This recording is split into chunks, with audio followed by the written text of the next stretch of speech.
Is there a chance that an undefeated Florida State team could be left out of the college football playoffs? Very unlikely. But that being said, man, the committee is a screwy bunch. They've done weird things before. So I get there is some trepidation among FSU fans. But look, an undefeated ACC championship team is very likely in. If the Noles win their next three games, it's almost unimaginable that the playoff committee would leave Florida State at the altar. However, it's understandable that there is some concern. The playoff committee is unpredictable. And we all remember back in 2014 when the Seminoles were behind one loss teams. So let's take a look back at 2014, December 2nd, the standings by the committee right before the conference championship games took place. As you can see, Florida State, an undefeated Florida State team, defending national champions, were behind three one-loss teams. That's insane. And we saw this all season long. This was the whole game control narrative and all the other nonsense the committee was spewing out at that time. Look, I think so far, the playoff committee's been right on point, I think, with everything.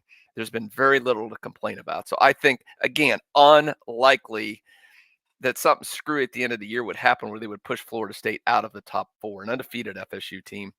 But let's go through a scenario here, how this could possibly play out, or at least put the committee in a position where they might screw Florida State over. Again, very, very unlikely. But first of all, Florida State has to run the table. They've got to win their final three games.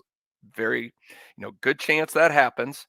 But if they lose, I think we all know if Florida State loses a game, they're out. They're playing in a good bowl game, but they're out of the top four. They're not going to be going to the playoffs. But assuming they take care of business, what we also know is that the Big Ten champion is probably in there. That will be Michigan or Ohio State. They play each other at the end of the regular season. Assuming they go on to win the Big Ten championship, they are in. So that gets you those teams. Now, the scenario here, one thing that has to happen for any of this to come into play is Washington has to win its final three games. And that's a lot easier said than done. Let's look at their schedule right now. So this weekend, Washington has to travel to Oregon State. I think that's almost like a pick 'em game, or Oregon State might even be favored. That's going to be tough, but it is a number 11 ranked team, so that would look good on the resume if the Huskies get the job done. Then they got to play Washington State, and if they get through those hurdles, then they're playing. We're going to assume Oregon, and if Oregon runs the table the last couple games, they are currently ranked number 6. That would be quite the resume builder to have those wins and to run the table and for Washington to be undefeated. And I would not have a problem if the committee jumped Washington over Florida State in the final rankings if they were to run the table and all these things played out that way. But still, even with that, Florida State should sit at number 3. Now let's go to the SEC. This is where things get a little wacky. If Georgia wins out, it's fine. Georgia ends up being, number 1 or number 2 or whatever. Washington's in their worst case scenario. Florida State is number 4.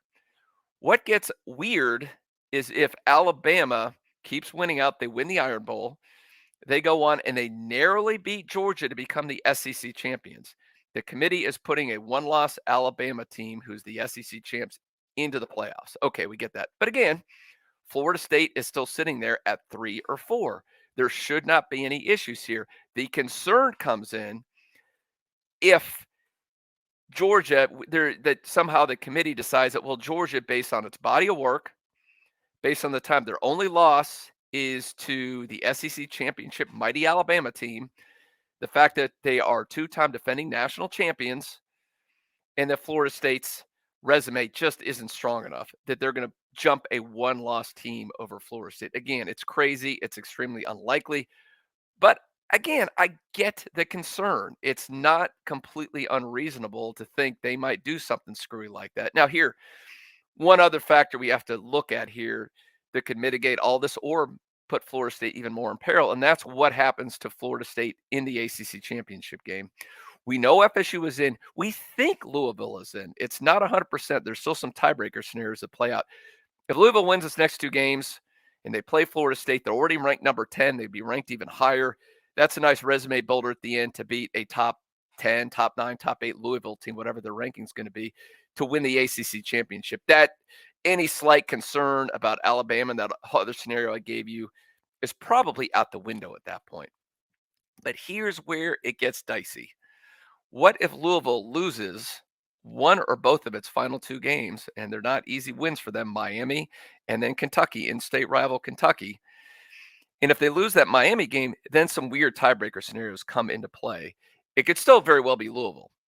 It could also be North Carolina, who's at least ranked. The nightmare scenario is if the weird tiebreaker plays in that Virginia Tech, yes, somehow a 5-5 Virginia Tech team is still technically alive to be a representative in the ACC championship game. They would, of course, have to win their games. They would be 7-5, but they would be an unranked 7-5 team in the ACC championship game against Florida State. That would not be an impressive win for Florida State, especially imagine if Florida State slugs through that game and is barely able to pull off a win.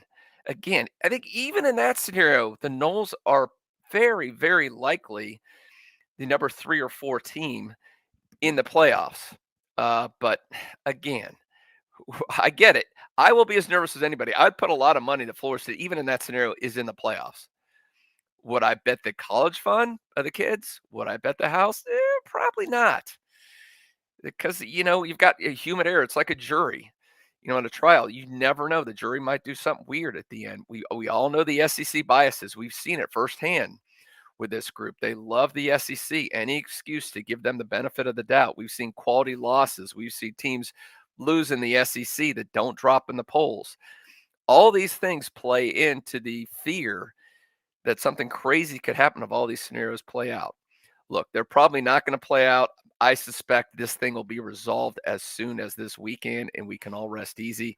The bigger concern for Florida State, win in Gainesville in 2 weeks, and win regardless of your opponent. It doesn't matter. Virginia Tech, North Carolina, or hopefully an undefeated Louisville team, doesn't matter. You're going to have to win that game to be in. But if you do those things, you're in the playoffs. I mean, again, an unimaginable amount of craziness would have to happen, and the committee would still have to screw unprecedentedly Florida State over to have Alabama and Georgia both jump an undefeated ACC championship Seminole team to go in the playoffs. But we will all, if that happens, we will still be waiting with bated breath for those final standings to come out.